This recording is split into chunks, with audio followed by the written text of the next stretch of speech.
So when I started smelting, it was about 3 or 4 years ago. I was seeing a lot of it done on YouTube, and it really just caught my attention. It was on the recommended. It just looked like a lot of fun.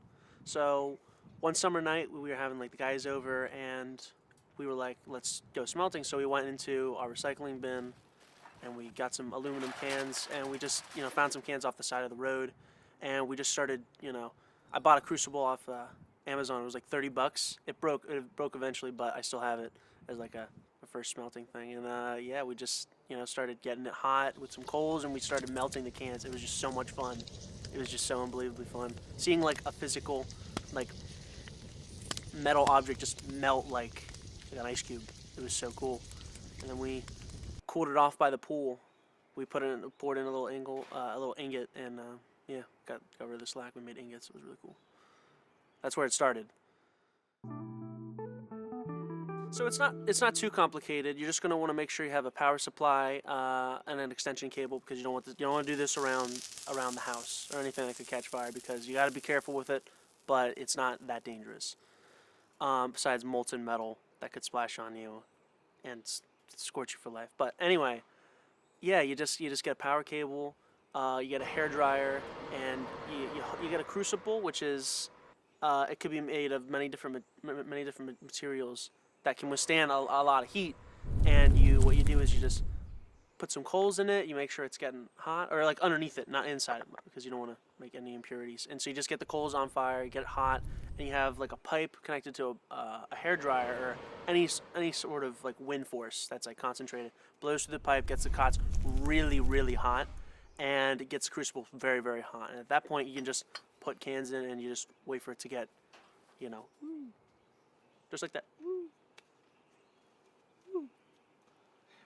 Sorry. Well, just that very first time it was so cool, because like we actually did it. We actually smelted. It was just really cool. There have been other times where it's like close calls where, you got to be careful with, the things you throw in, because it's molten, it's liquid, and so if you throw in a can, like it doesn't splash as high as water, but it can splash, and just got to be careful. So there's close encounters there. But yeah, just that first time was just so memorable. Thankfully, no, but again, it's gotten close a couple times.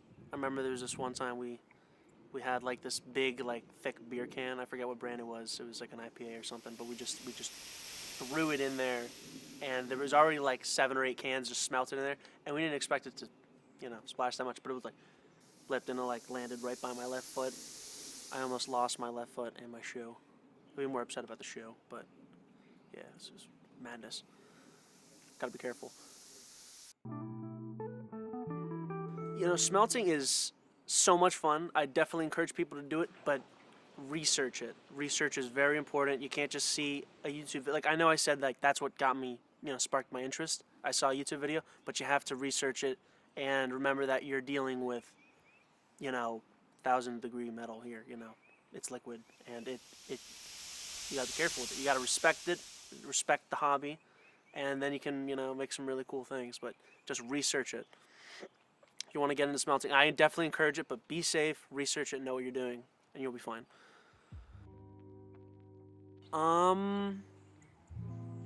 Not really. Just thanks for having me. I really appreciate I'll be able to share my craft with you guys. Give, the world more knowledge on smelting and why you should do it. Thank you. Sorry, my hand's cold.